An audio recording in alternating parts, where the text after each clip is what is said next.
The council chamber stretched wide and tall, filled with beings from across the galaxy. Vrex Mal stood at the center podium, his forearms gesturing as he spoke about trade regulations. Around him sat representatives from 20 different species, each in their designated seats. The Vrelians, with their scaled skin, the Thros, with their multiple eyes, the Keltorians, who floated in containment fields. They discussed taxes, shipping routes, and territorial disputes like they did every standard week. Nobody seemed to notice that seat 17 was empty. Ambassador Tajin had always sat there, representing Earth and its colonies. He was a quiet man who listened more than he spoke, always taking notes on his handheld device. When he did speak, his words were careful and measured.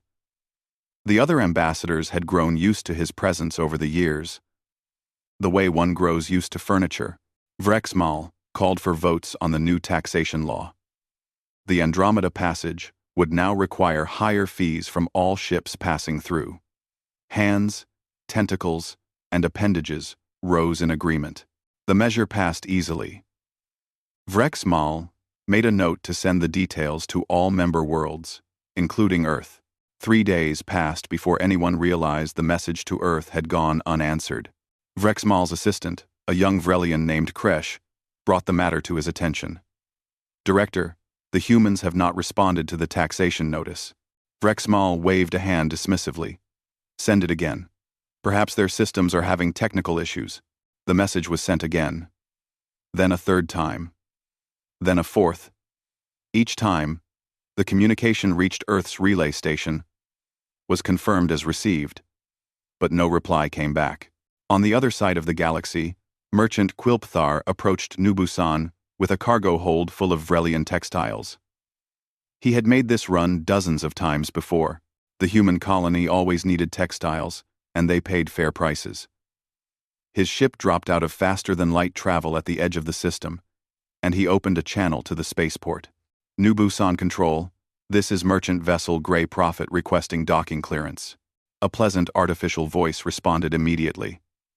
Greetings, Grey Prophet. New Busan spaceport is currently unmanned. Automated systems are active. You may dock at any available bay. Quilpthar's 3 eyes blinked in confusion. Unmanned? Where is the traffic control staff? All human residents have returned to their home system. Facilities are now operating in caretaker mode. You are welcome to use station amenities. Please note that no commercial transactions can be processed at this time. The merchant docked his ship in the eerily silent spaceport. He walked through corridors where lights hummed and air recyclers worked perfectly. But no people walked. The shops were closed but clean. The residential sections were empty but maintained. In the agricultural dome, crops grew in neat rows, tended by robots that moved between the plants with mechanical precision. Quilpthar found a terminal and accessed the colony records. According to the logs, the last human had left exactly 11 days ago. There had been no emergency, no disaster, no attack. Ships had simply arrived, loaded every human resident, and departed for Earth.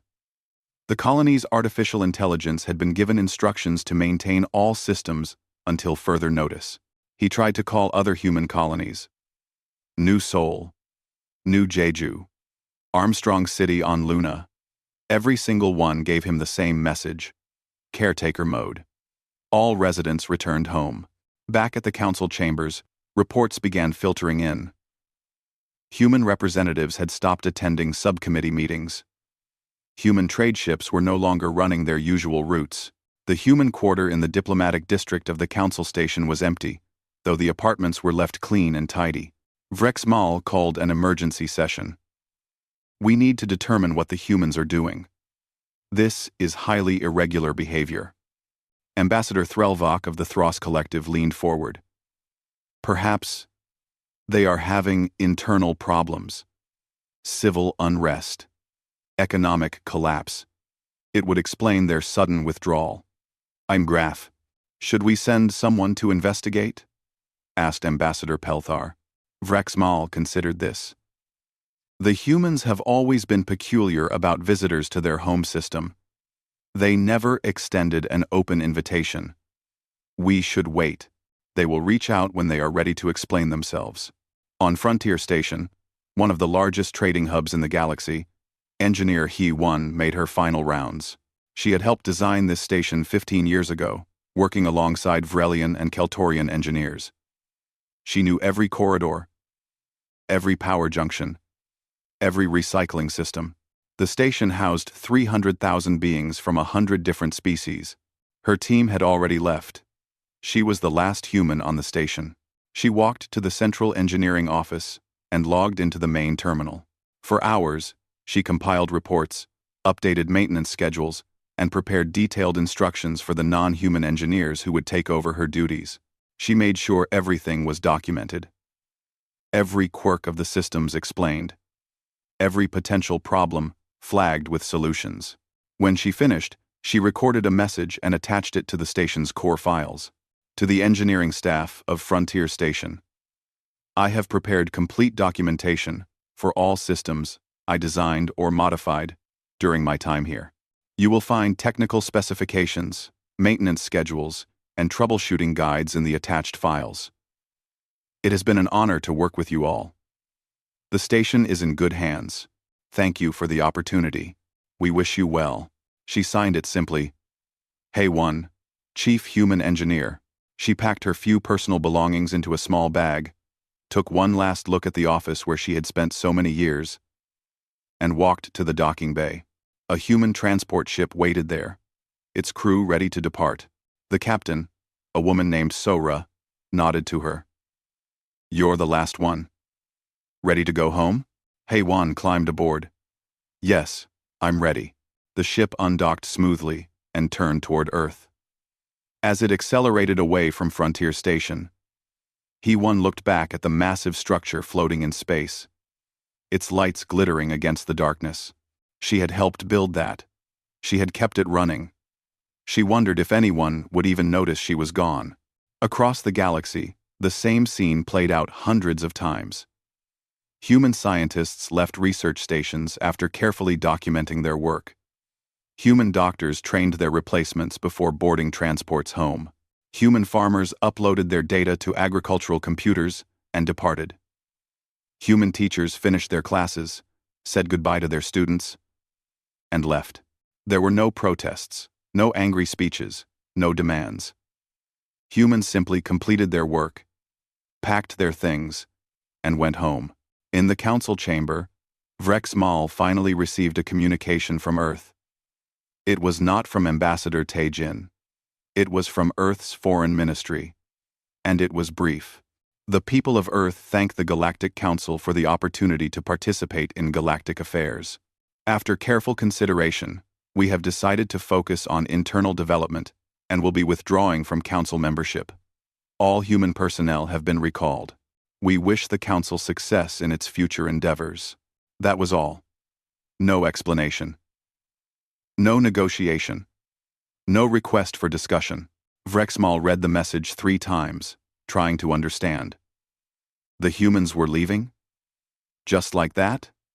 After 73 years of membership, he called another emergency session. The council members gathered, confused and uncertain. What does this mean? Asked Ambassador Pelthar. Are they angry about something? They have not stated any grievances, Vrexmal said. They simply left. Let them go, said Admiral Throskar. They contributed little anyway. Their fleet was small. Their military technology was unremarkable. They will realize their mistake soon enough and come back. The council members murmured in agreement. The humans would return. They had to. No species could survive alone in the galaxy. Vrexmal filed the message away and moved on to other business. The council had more important matters to attend to. None of them noticed, not yet, that the galaxy had just lost something it could not afford to lose. 3 months had passed since the last human left council space.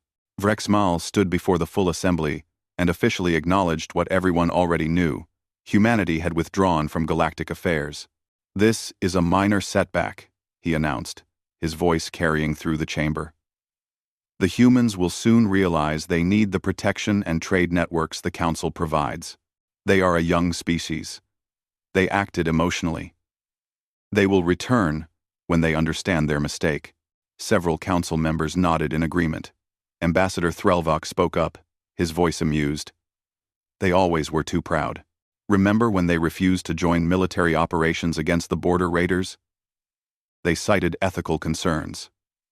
He made a sound that might have been laughter. Ethics do not win wars. Admiral Throskar rose from his seat, his massive form dominating his section of the chamber. The humans contributed almost nothing to our military strength. They had a small fleet of outdated ships. They refused to share weapon designs. They declined to participate in joint operations. Frankly, we are better off without them. They were dead weight. The assembly murmured approval. It was true that humans had always been reluctant to engage in military matters. They sent medical teams instead of soldiers. They offered negotiations instead of weapons. Their contributions had seemed minimal at best. Then we are in agreement, Vrexmal said. The Council will continue as before. We will not waste resources attempting to contact them. When they are ready to apologize and return, we will consider their application for readmission. The Council moved on to other business, but cracks were already forming. On the agricultural world of Vrel Prime, Farmer Korshen stood in his field and stared at the dying crops.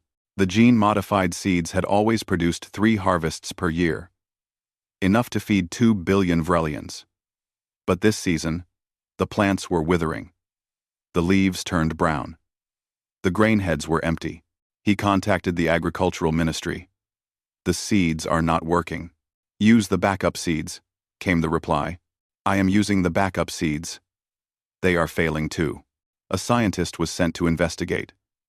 She took samples, ran tests, and examined the plants carefully.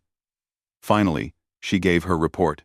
These seeds were developed by human geneticists 20 years ago. They were designed to last exactly 20 years before requiring renewal of the genetic treatment. The treatment process was maintained by human scientists at the research station on Vrel Secondary.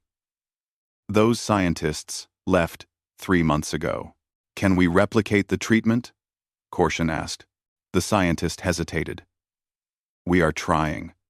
The humans left detailed notes. But the process is extremely complex. It involves genetic markers we do not fully understand. It may take years to figure it out. We do not have years. We have 3 months until the planet runs out of food. Similar reports came from other agricultural worlds. The modified crops that fed billions were failing. The humans had developed them, maintained them, and quietly renewed them every year. Nobody had thought to ask how it was done. The food had simply always been there. On 3 worlds of the Thros Collective, a plague broke out. It started small, a few dozen cases, but spread quickly. Within weeks, thousands were sick. Within a month, hundreds of thousands. The medical teams tried everything they knew, but the disease was aggressive and resistant to standard treatments. Hospitals filled beyond capacity. The death count rose daily. A Thros medical administrator named Kelshawn searched through old records, desperately looking for any information that might help. She found a file from 15 years ago. A human medical team had created a vaccination program for this exact disease. The program had been running ever since, administered to all Thros citizens at birth, but the vaccine supplies were running low. The automated factories that produced them were beginning to fail. Kelshawn contacted the factories. Why are the vaccine production systems breaking down? 2. The factory manager pulled up maintenance logs. The systems were designed by human engineers. They require specific calibration every 6 months. The human maintenance team left 4 months ago. We have been trying to calibrate them ourselves, but we do not understand the full process. How long until production stops completely? 2 months. Maybe 3. Kelshawn felt cold fear settle in her chest. Without the vaccine, millions would die. Maybe billions. Trade routes throughout the galaxy grew dangerous. Pirate attacks increased dramatically. Ships were raided, stations were attacked, and entire convoys disappeared. The Council sent warships to patrol the affected areas, but the attacks continued. Admiral Throskar studied the reports with growing confusion. These sectors have been peaceful for decades. We have the same number of patrol ships as always. Why are the pirates suddenly so bold? His second-in-command, an officer named Dralkoth, had a theory. Sir, I reviewed historical data. Pirate activity in these sectors decreased steadily over the past 70 years, but our military operations in these areas have remained constant. We did not do anything different. Then what changed? Dralkoth pulled up shipping records. Human merchant vessels frequently traveled these routes. I thought they were just trading ships, so I looked deeper. Many of these vessels had unusual energy signatures. Far too much power for simple cargo ships. He displayed security footage from various stations. It showed human ships, marked as merchants, but with obvious weapon ports and military-grade shields. The humans were hunting pirates. Dralkoth said quietly. They never reported it. They never asked for payment. They simply eliminated pirate bases whenever they found them. They made the space lanes safe, and we took credit for it. Throskar stared at the evidence. For decades, humans had been quietly protecting galactic trade routes. They had never mentioned it. They had never asked for recognition. They had simply done it, and now they were gone. Scientist Velshara of the Keltorian Institute made a disturbing discovery. She was researching quantum communication systems when she noticed something odd. The Galactic Relay Network, which allowed instant communication across vast distances, was beginning to show errors. She examined a relay hub and found that nearly half the components were of human design. The components were degrading, and nobody knew how to replace them. She contacted other research stations. The same problem existed everywhere. The humans had quietly upgraded and maintained the relay network for years. They had built components that were more efficient, more reliable, and more advanced than anything others could produce. But they had never shared the manufacturing process. And now, the components were failing. Velshara wrote a report and sent it to the Council. She estimated that the Galactic Communication Network would begin experiencing major failures within a year. Within 5 years, it might collapse entirely. She received a response thanking her for the information and assuring her that the Council's engineers would solve the problem. But Velshara knew better. She had worked with human engineers. She had seen their work, the elegance of their designs, the depth of their understanding, the way they could see problems nobody else noticed. Replacing them would not be easy. Vrexmal finally ordered a comprehensive investigation. He wanted to know exactly what the humans had contributed to galactic civilization. The report took 2 months to compile.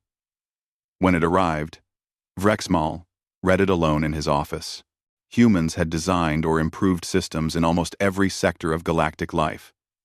Agriculture, medicine, engineering, energy production, communication, transportation, water purification, waste recycling. They had worked quietly in the background, fixing problems, improving efficiency, and making life better for everyone. They had asked for almost nothing in return. Just a seat at the Council and the chance to participate as equals. The report included financial analysis. Humanity had provided trillions of credits worth of services and improvements. They had charged minimal fees.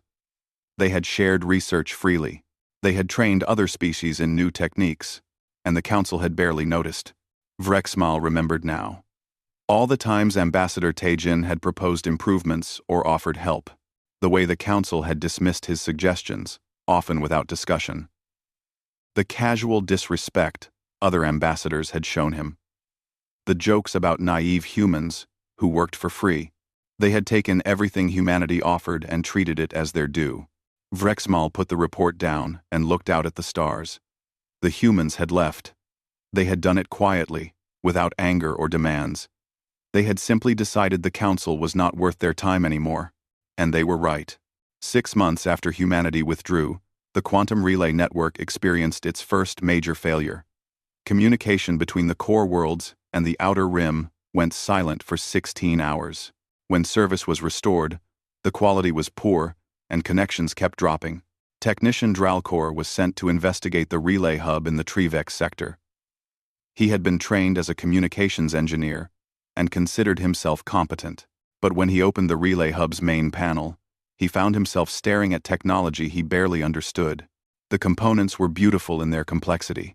Circuits that seemed to flow like water, crystal matrices that pulsed with light, power regulators that adjusted themselves automatically. Nearly half of the core systems bore small labels with human writing. Dralcor ran diagnostics. The human-designed components were failing. Not dramatically, but gradually. They were degrading at a rate that suggested they needed specific maintenance procedures that nobody had thought to document. He contacted the communications authority. "I need the maintenance records for the human components in the relay system." "There are no maintenance records," came the reply. "The humans performed the maintenance themselves. They never filed reports." "No bite." "Why not? We never asked them to. They volunteered to maintain the relays. We assumed they were just being helpful." Dralcor looked at the complex components again. "These systems are failing. Without maintenance, the network will collapse. Can you repair them?" He hesitated. "I can try, but I do not understand how they work. I might make things worse." Across the galaxy, the relay network continued to degrade. Messages took longer to send. Video communications became impossible. Some relay hubs went completely offline. The galactic civilization that had relied on instant communication suddenly found itself struggling with delays and disconnections. On the industrial world of Krell Prime, 3 billion inhabitants depended on massive fusion reactors for power. The reactors had been built 50 years ago by Krellian engineers, but they had been modified and improved many times since then. Chief Engineer Haktor noticed the temperature readings were climbing in Reactor 7. He tried to adjust the cooling systems, but they were not responding correctly. The reactor temperature continued to rise. He called his team to the control room. "We need to shut down Reactor 7 before it overheats." His assistant, Velkan, checked the shutdown procedures. "Sir, the emergency shutdown system is not responding." "What? That is impossible." "Run a diagnostic." The diagnostic revealed that the safety systems had been completely redesigned 15 years ago. The original Krellian systems had been replaced with something far more sophisticated. The new system had multiple redundancies, automatic failure detection, and self-correcting protocols. It had been designed by a human engineer named Ji Woo. Haktor pulled up Ji Woo's files. The human had spent 2 years on Krell Prime, quietly improving every reactor in the power grid. He had never asked for payment beyond his basic salary. He had simply made the reactors safer and more efficient. The safety systems were brilliant, but they were also complex. Haktor tried to understand the control logic, but it was beyond his training. "We need to override the system manually," he decided. Velkan looked worried. "Sir, the manual override bypasses all the safety protocols. If we make a mistake, the reactor could... I know the risks. But if we do nothing, the reactor will melt down anyway." Begin the override sequence. They worked for 3 hours, carefully bypassing safety systems they did not fully understand. The reactor temperature climbed higher. Alarms blared throughout the facility. Finally, Haktor initiated the manual shutdown. For a moment, it seemed to work. The reactor power began dropping. Then, something went wrong. A cascade failure in the cooling system. The backup systems tried to engage but were blocked by the manual override. The reactor exploded. The blast destroyed 6 city blocks. 2 million people died in the initial explosion. Another 15 million had to be evacuated from the contamination zone. Krell Prime declared a planetary emergency. Investigators examined what remained of the reactor. They found that Ji Woo's safety systems would have prevented the disaster. The human engineer had designed the systems to handle exactly this type of failure. But the manual override had disabled all of his protections. The report was sent to the Galactic Council with a grim conclusion.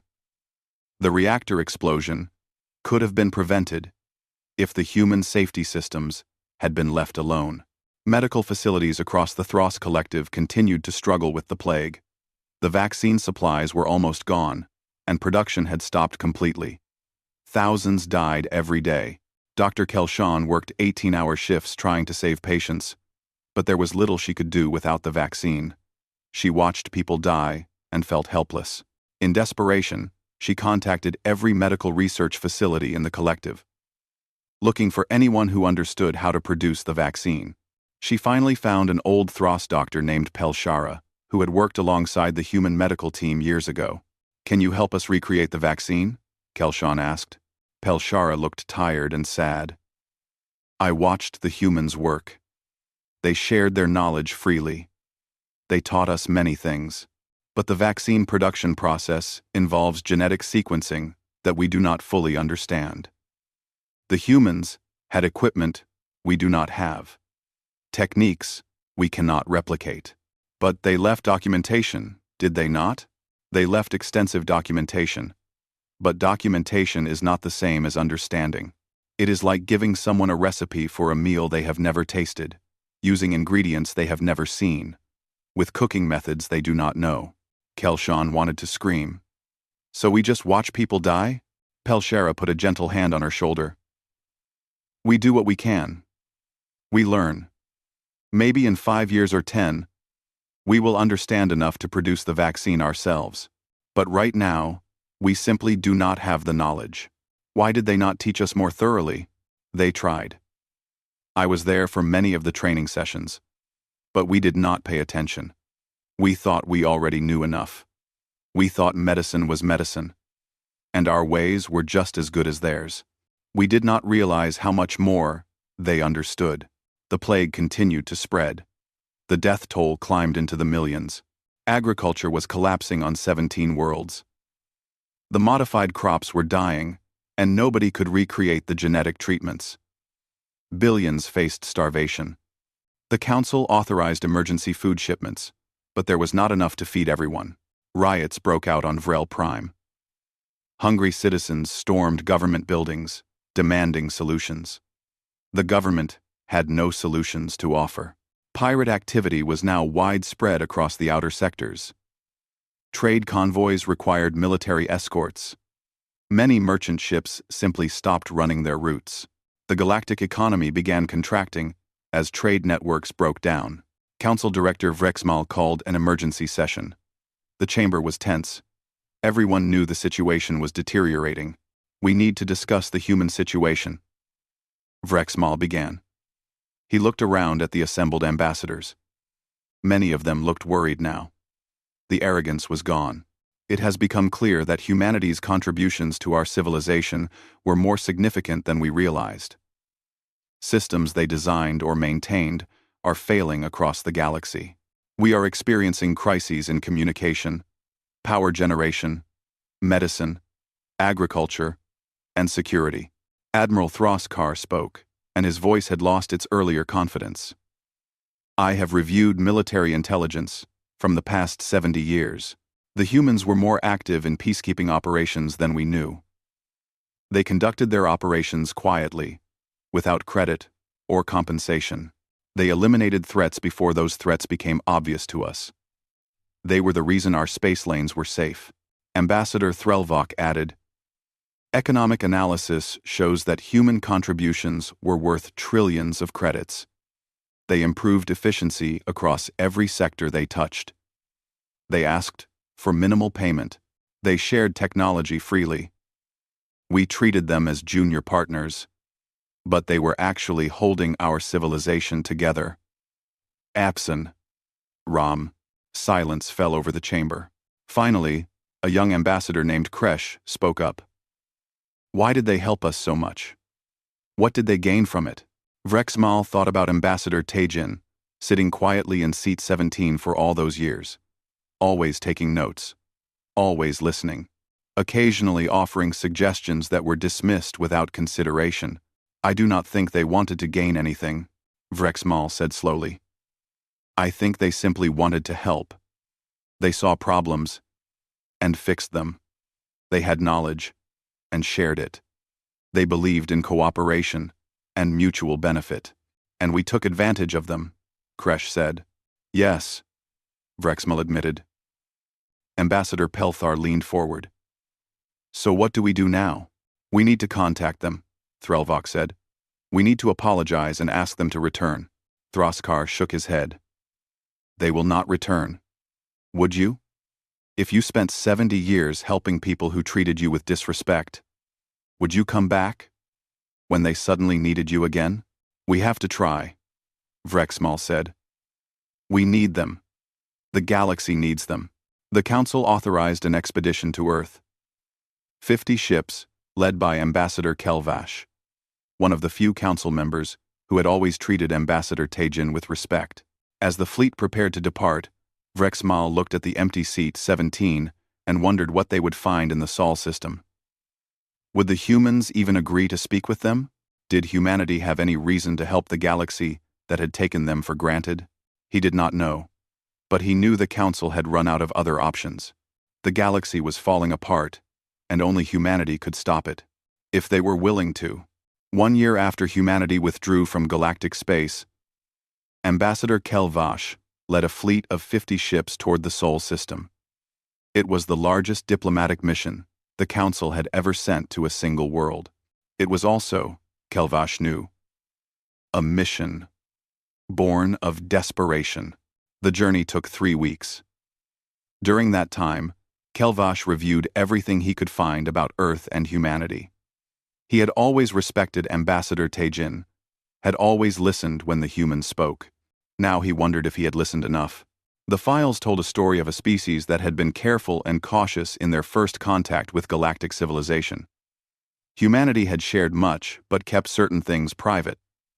Their home system, for instance. No alien had ever been invited to visit Sol. At the time, the Council had viewed this as primitive paranoia.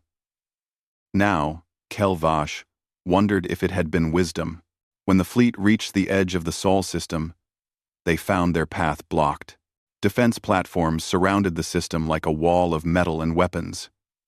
Thousands of them, each bristling with armaments that registered as far more advanced than anything in the Council's arsenal. Between the platforms, automated drones patrolled in perfect formation. Kelvash had expected defenses. Every civilized world had them. But this was something else entirely. This was a military barrier that could stop an invasion fleet. His communications officer spoke nervously. Sir, we are being scanned. Multiple targeting locks detected. Send a peaceful greeting, Kelvash ordered. Make it clear we are here to talk, not fight. Before his officer could transmit, a human ship appeared. It was sleek and fast, nothing like the bulky merchant vessels humanity had used in Council space. This was a warship, and it positioned itself directly in front of the Council fleet. A video channel opened.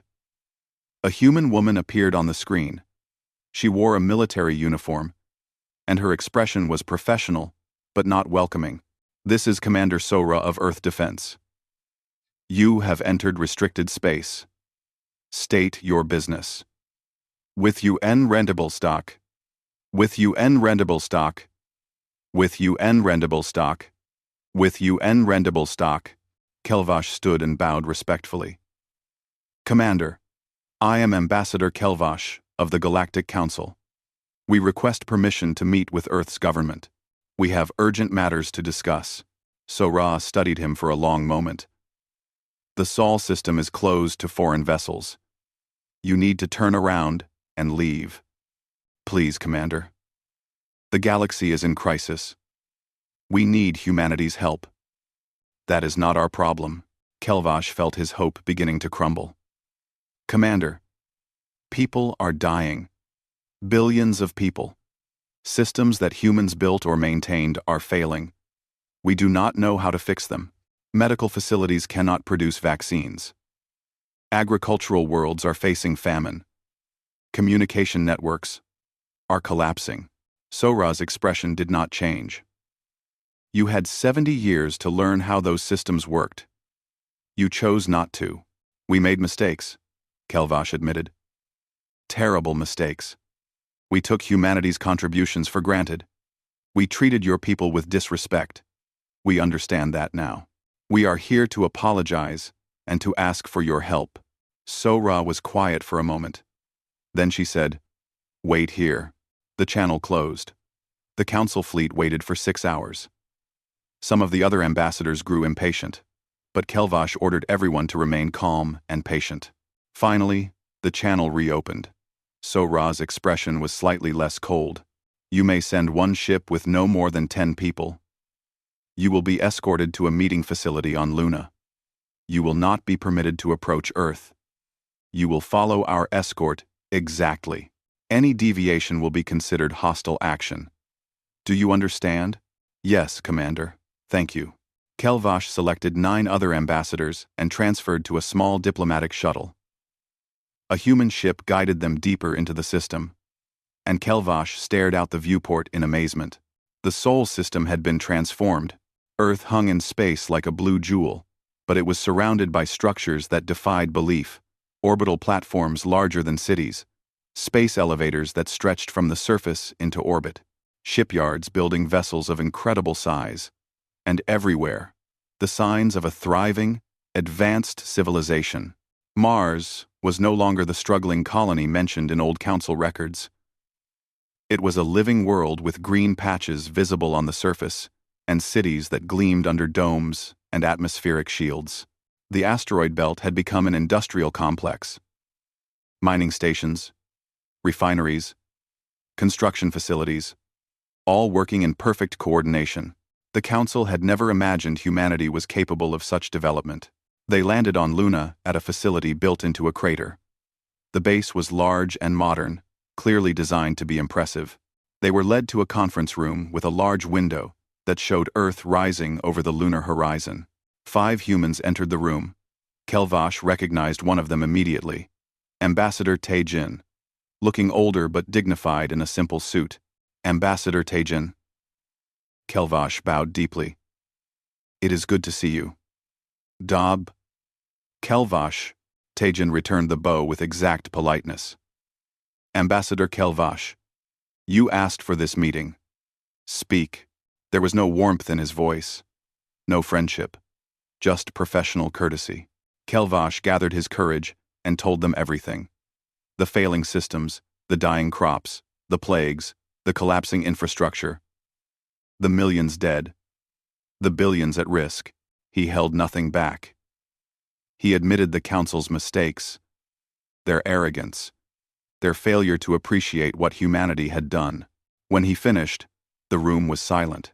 Finally, one of the humans spoke. A woman named He Jin, who held some position in Earth's government. You said billions are at risk. How many have already died? 8 million on Krell Prime in the reactor disaster, 3 million in the Thros Collective from the plague, hundreds of thousands on various worlds from infrastructure failures. Starvation has not yet reached critical levels, but it will soon. Heijin looked at her colleagues. 8 million on Krell Prime alone. Another human, a man named Dong Su, spoke up. The Krell reactor disaster was preventable. Engineer Ji Woo's safety systems would have stopped the cascade failure, but the Krellian engineers bypassed those systems because they did not understand them. Did they ask for help? Heijin asked. No, Dongsu said. They tried to fix it themselves and failed. Kelvash felt shame wash over him. You are right. We were too proud to ask for help even when we needed it. Just as we were too proud to listen when you offered it freely. Taejin finally spoke. Do you know why we left? Ambassador? I believe so. We treated you poorly. We dismissed your contributions. We took advantage of your generosity. That is part of it, Taejin said. But not all. We left because we realized something. Do you know what we realized? 7. Kelvash shook his head. We realized that we did not need you. We never did. 2. The words hit Kelvash like a physical blow. Taejin continued, his voice calm and measured. Instead, we found people who tolerated our presence, people who accepted our help, but gave nothing in return, not even respect. He pulled up a display showing council session records. Do you know how many proposals I submitted during my time as ambassador? 147. Do you know how many were seriously discussed? 3. Do you know how many were approved? 0. Not all proposals can be approved, Ambassador Threlvok said weakly. They were not even discussed, Taejin said flatly. They were dismissed without consideration because they came from humans, the naive junior species, the ones who worked for free and could be safely ignored. He showed more records. Trade agreements that heavily favored other species. Requests for basic diplomatic courtesy that were denied. Complaints about mistreatment that were filed away and forgotten. We gave you 73 years, Taejin said. We helped freely. We shared our knowledge. We asked only to be treated as equals, as partners. But you never saw us that way. You saw us as useful primitives. Commander Sora stepped forward. 5 years ago, Ambassador Taejin gave a speech to the council. Do you remember it? Some of the council ambassadors nodded reluctantly. He warned you. He told you that humanity would not spend centuries begging for respect we had already earned. He asked you to be better. You laughed at him. You called it a bluff. She pulled up the video of that day. Kelvash watched his fellow ambassadors, including himself, sitting in the council chamber as Taejin spoke passionately about partnership and mutual respect. He watched them look bored. He watched some of them laugh. He felt sick. It was not a bluff, Sora said. It was a warning. A last chance. You ignored it. Kelvash found his voice. You are right. About everything. We failed you. We failed ourselves. But please, innocent people are dying. People who had nothing to do with how the council treated you. Please help them. Heijin looked at him with something that might have been pity. We spent 70 years helping people who never thanked us. Why should we go back to that? Because you are better than we are, Kelvash said simply. You helped because it was right, not because you expected gratitude. That was always your strength. Do not let our failures change who you are. Kelvash. Kelvash. The humans looked at each other. Some silent communication passed between them. Finally, Taejin spoke. We will consider your request. Return to your ship. You will have our answer in 3 days. The council delegation was escorted back to their shuttle. As they lifted off from Luna, Kelvash looked back at Earth and wondered what the humans would decide. He hoped they would help. But he also knew that humanity owed the galaxy nothing. Whatever they decided, the council would have to accept it. 3 days felt like 3 years to Ambassador Kelvash. His fleet waited at the edge of the Sol system while the humans deliberated. Some of the other ambassadors grew restless and angry. They complained about being made to wait. They said humanity was being petty and vengeful. Kelvash ignored them. He spent his time thinking about everything that had led to this moment. 70 years of missed opportunities. 70 years of taking without giving. 70 years of disrespect disguised as tolerance. On the 3rd day, Commander Sora's ship returned. The channel opened, and her face appeared on the screen. Her expression told Kelvash the answer before she spoke. Ambassador Kelvash, Earth's government has made its decision. The answer is no. Kelvash felt his heart sink, but he was not surprised. May I ask why? Sora's voice was not unkind, but it was firm. Because nothing has changed.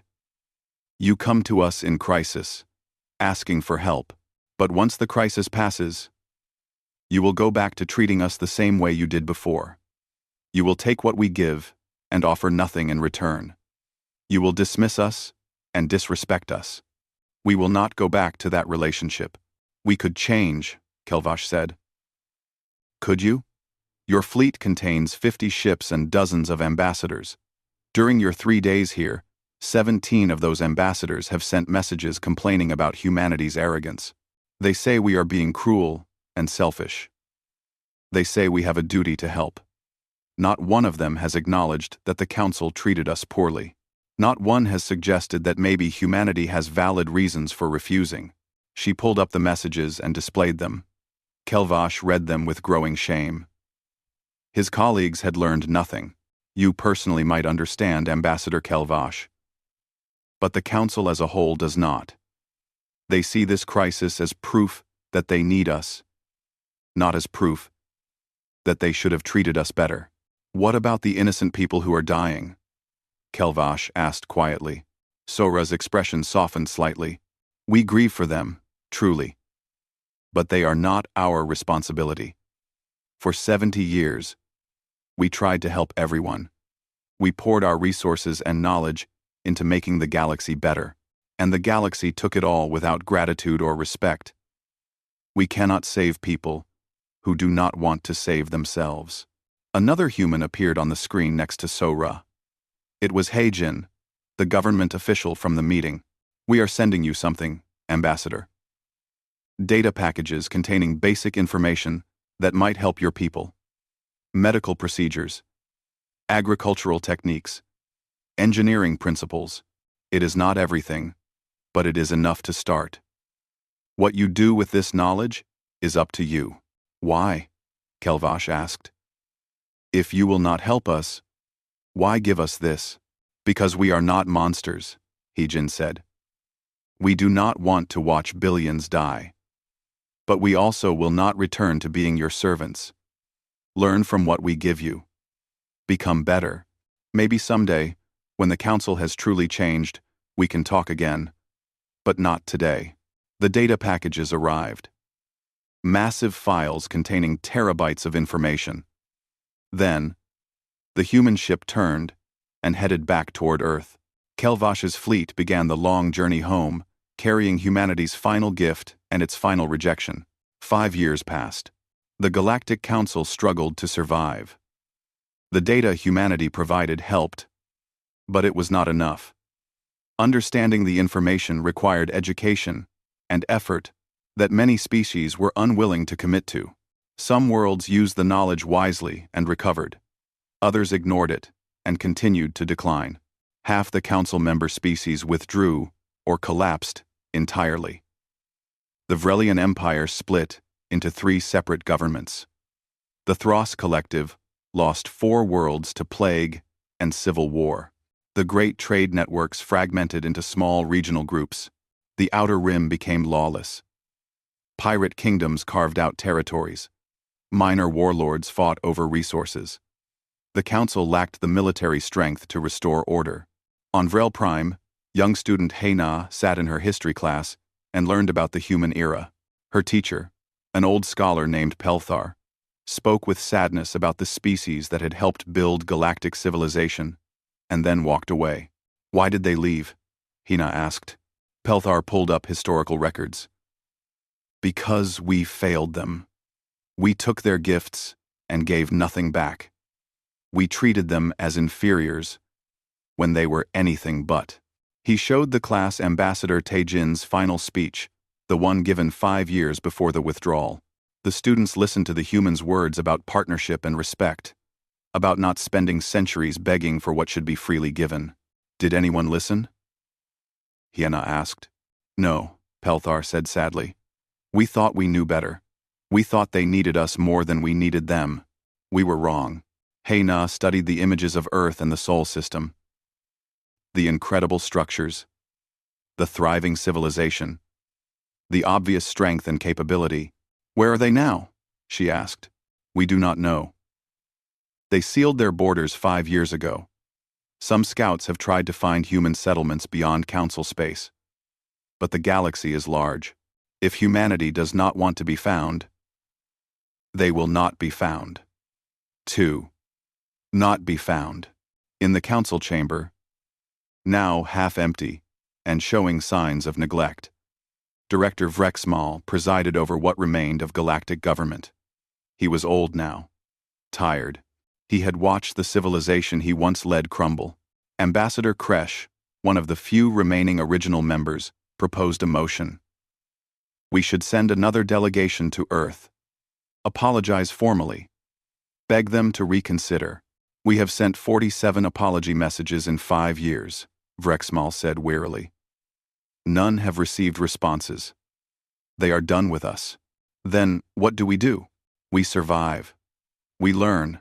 We become what we should have been from the beginning. But Vrexmal knew it was too late. The Council had missed its chance. Far from Council space, in a region of the galaxy that had been unexplored, humanity thrived. Director Sang-ho stood in the observation deck of Armstrong Station and looked out at the cluster of stars that humanity now called home. 15 new worlds, all thriving. 20 allied species, all treated as genuine equals. Research stations, trading hubs, and defensive networks that put the old Council infrastructure to shame. His assistant, a young human named Jia, brought him the daily reports. The Kelvin colony reported first harvest. Yields exceeded projections by 30%. The Arxian delegation sent thanks for the medical assistance we provided. And another message arrived from the Council. What number is this? 48. Sang-ho did not ask what the message said. He knew. Apologies. Requests for help. Promises to do better. File it with the others, he said. Jia hesitated. Director, do you think we will ever return to Council space? Sang-ho considered the question. He thought about the years of disrespect and dismissal. He thought about the people who had died because the Council was too proud to listen. He thought about the civilization that could have been great if they had worked together as true partners. Maybe, he said finally, in 100 years, or 500, when everyone who remembers the old Council is gone, when new generations have built something better, maybe then we could talk about cooperation again. But not now. Not now. We have our own future to build. On Earth, in the communications center, Officer Mina received the latest message from the Council. It was from Ambassador Kelvash personally, one of the few Council members who seemed to genuinely understand what had happened. The message was brief. We are trying to be better. It is slow. It is hard. But we are trying. Thank you for the knowledge you shared. It has saved millions of lives. We do not deserve your forgiveness, but we hope for it anyway. May we meet again someday, as true equals. Mina read the message twice. Then she filed it in the archive along with the others. She pulled up reports from the new colonies. Human children growing up on distant worlds, playing with alien children who were friends. Not subordinates. Scientists from a dozen species working together on equal terms, building new technology. Traders and merchants, forming partnerships based on mutual benefit, not exploitation. This was what humanity had wanted all along. Not power or dominance. Just respect. Partnership. A chance to build something better together. They had not found it in Council space. So, they had gone elsewhere and built it themselves. Mina looked at the archived messages from the Council. 48 apologies, 48 requests, all unanswered. She wondered if humanity would ever respond, if the Council would ever truly change, if someday, perhaps centuries from now, humans and Council species might work together as real partners. Maybe, maybe not. It did not matter. Humanity had moved on. In a classroom on New Seoul, teacher Tae-jun showed his students images of Earth and the new colonies. The children were fourth-generation colony born. They had never seen the Council species. They knew them only as historical curiosities, the civilizations that had rejected humanity's friendship. Will we ever go back there? One child asked. Tae-jun thought about it. Perhaps your grandchildren will. Or your great-grandchildren. When the old wounds have healed, and new relationships can be built.